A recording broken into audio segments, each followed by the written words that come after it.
Hi friends, welcome to Cook with Chamila. අද මම ඔයාලට අරන් ආවේ ලේසියෙන්ම හදාගන්න පුළුවන් ඩිනර් රෙසිපි එකක්. මේ තමයි අල පරාටා. දැක්ක ගමන් හදලා කන්න ආස හිතෙනවා නේද ඔයාලට? එහෙනම් යාළුවනේ දැන් අපි බලමු පරාටා එක හදාගන්න විදිහ.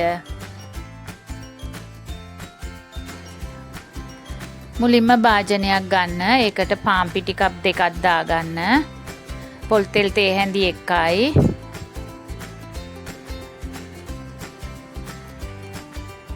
සීනි තේ හැඳි එකයි.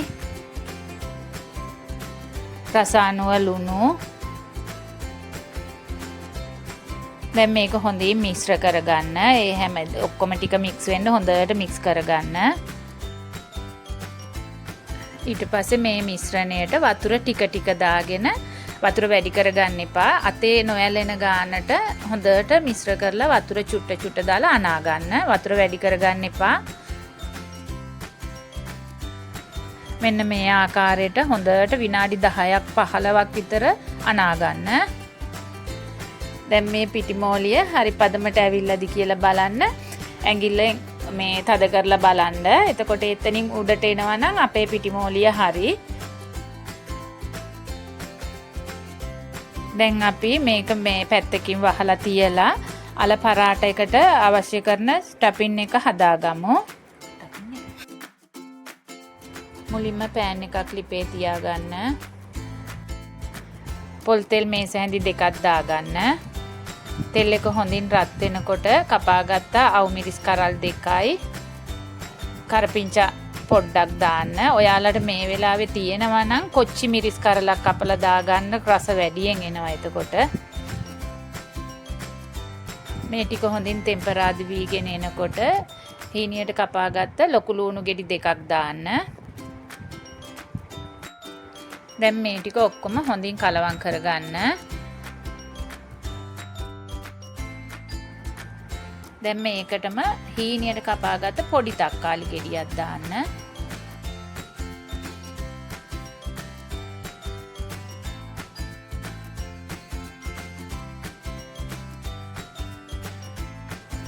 මේ වෙලාවේදී අපි අවශ්‍ය කරන ස්පයිසස් ටික දාගමු.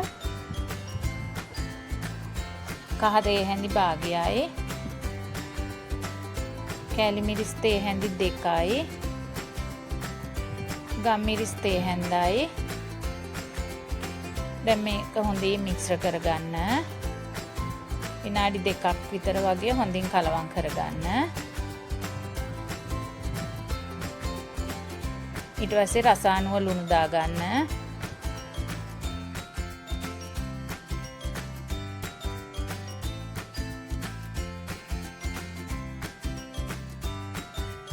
දැන් තම්බා හොඳින් පොඩි කරගත් අලගෙඩි දෙකක් දාන්න. දාලා හොඳින් මිශ්‍ර කරගන්න.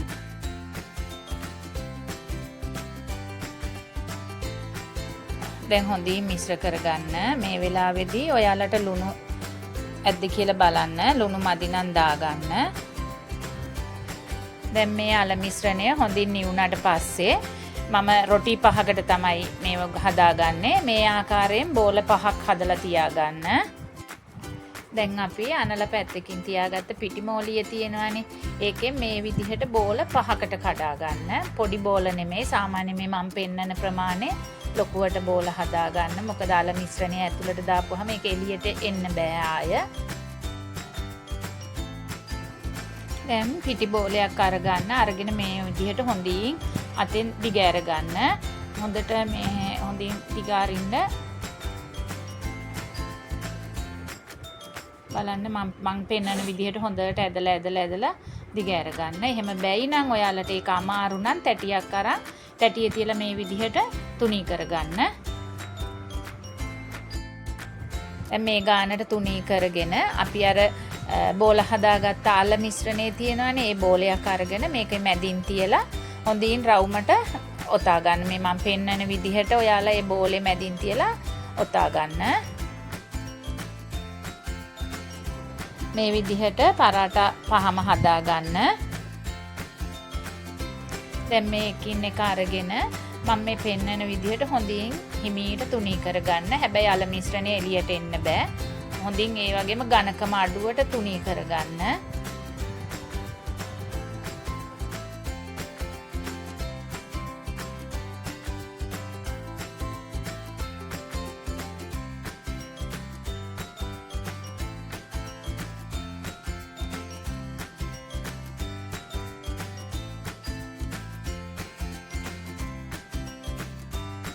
මේ විදිහට රොටි පහම හදාගන්න.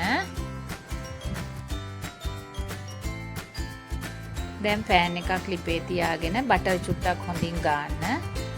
ගාලා රොටිය දාගන්න මේ විදිහට. ගාලා හොඳින් පුච්ච ගන්න.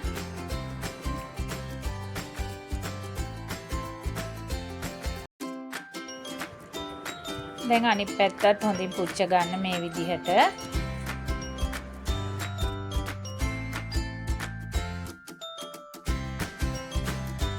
දැන් අපේ අල පරාට එක රෙඩි යාළුවනේ.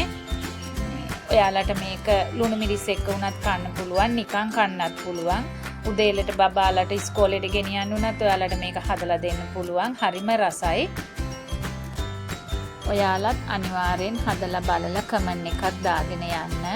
මේ වගේ රස රෙසිපි ඔයාලට ඉදිරියේදී බලා ගන්න ඕන නම් මාව සබ්ස්ක්‍රයිබ් කරන්න.